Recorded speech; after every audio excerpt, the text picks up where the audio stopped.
Good morning, everyone. This is the Ravenwood Healer, and this is your daily tarot reading for September the 20th. To apologize for not getting it out sooner, like I usually try to get it out now a day in advance. But I was right out of energy last night, and it would not have worked very well. But today is good, because I got my bean juice, and I'm ready to roll. Before I start with the tarot, though, I have to talk about a couple interesting lunar and seasonal Sabbath things that are happening all at once today. So it's bound to be a very entertaining day. We have the full moon starting. We have election day, so it's time to release some energies and be prepared. And it's also approaching Maboon, which is the celebration of the seasons.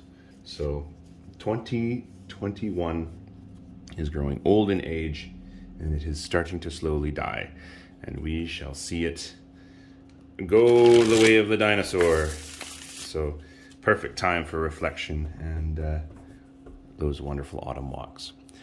All right, let's see what we got going on here. I think I'm going to do just a basic spread today. Oh, more of that balance again. Okie dokie. So, in our homes and jobs, everything that we need to do, we have the Temperance card inverted. We get this a fair bit this lunar cycle. So now is the full moon, and now is the time to release that energy. Balanced lives make happy lives. The thing about it is that if we continuously run, and I was actually called out by another friend of mine who does tarot readings and numerology, and she said to me something that actually sticks with me for today. If you work day to day to day, the passions that you have for your day-to-day work will stop and will cease. But if you force yourself to take a break from time to time, then that passion is actually prolonged. And there's no exception in that situation with this balance.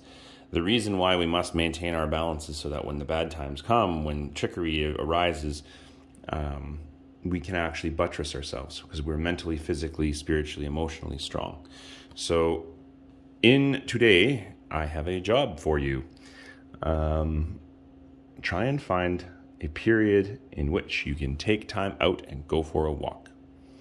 Go for a walk, clean your mind out, get some grounding.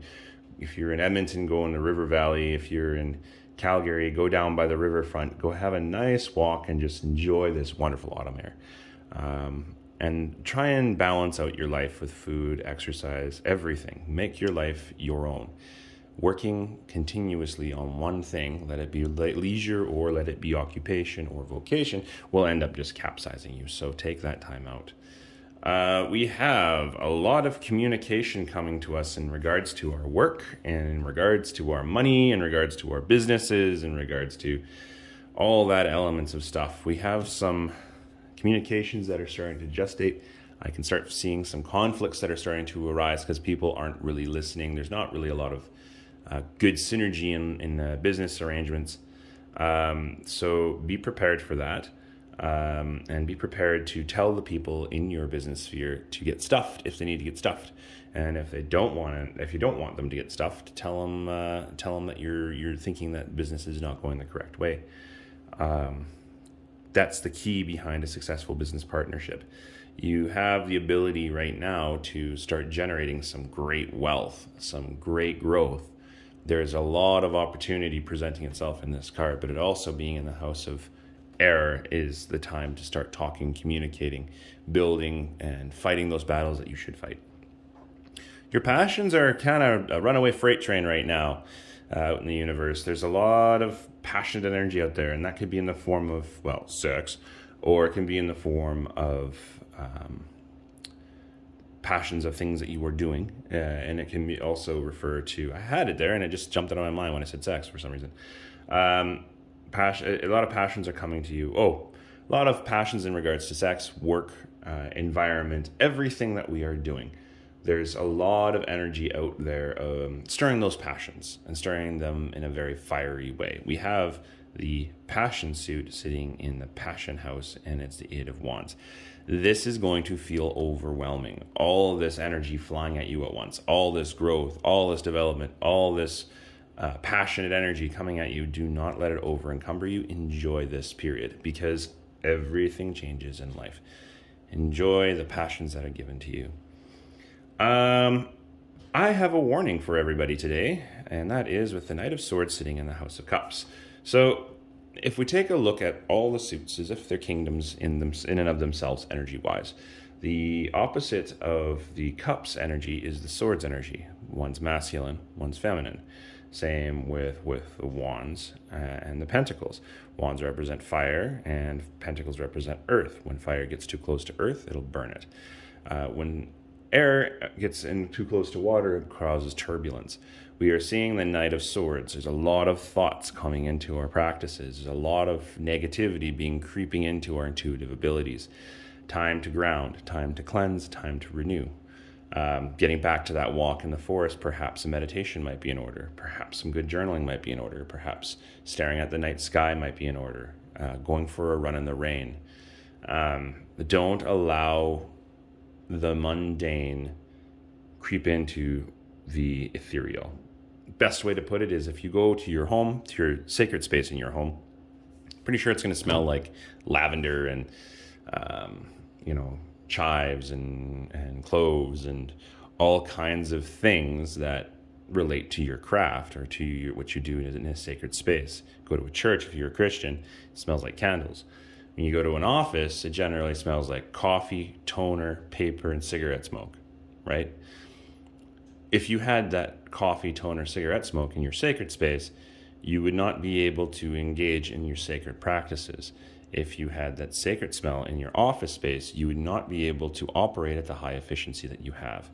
Keep those two things segregated. Keep the sacred sacred, keep the non-sacred non-sacred, if that makes sense. So take time, ground, root. Again, that balance is paramount for us to actually pursue that. Set time aside for going and doing work. Make your money. Set time aside for going into your sacred space, your closet, your in front of your shrine, your altar, whatever, and just pour it out. Have that balance. Head card. Six of Cups inverted. Ooh, that's nasty. Side card. Ooh, beautiful. Transcendence. We have transcendence on the table. So the Six of Cups is all about finding that childlike energy, and it is inverted. Look at those wonderful little children playing in the garden. They're filling the cups full of water and putting flowers in them. They're just so adorable. They kind of look like my son and daughter, just having fun out there. It's inverted. This actually plays into everything here, with the balance, with the communication, with the over-encumbrance of passions, with the keeping everything segregated. It's all about that balance, and that balance is kind of preventing you from enjoying your life as a child would. The thing about it is, everyone always talks about, oh, well, seek your inner child, as if it's just like an office in your home, an office in your heart. But the inner child actually is when you wake up every morning and you're having fun. You're renewed. You're enjoying the wondrous and exploratory nature of the universe, the earth around us, our environment. And if we're off balance and we don't sample every single plant, if we don't fill every single cup with a flower, then we're not balanced, and we lose that. We lose that passion and vigor to live our life, and our passions fill up in other ways. But that being said, it's transcendence time. Now, the beautiful thing about the World card is it talks about the conclusion of a lesson and moving forward to something new, ideal for a full moon reading.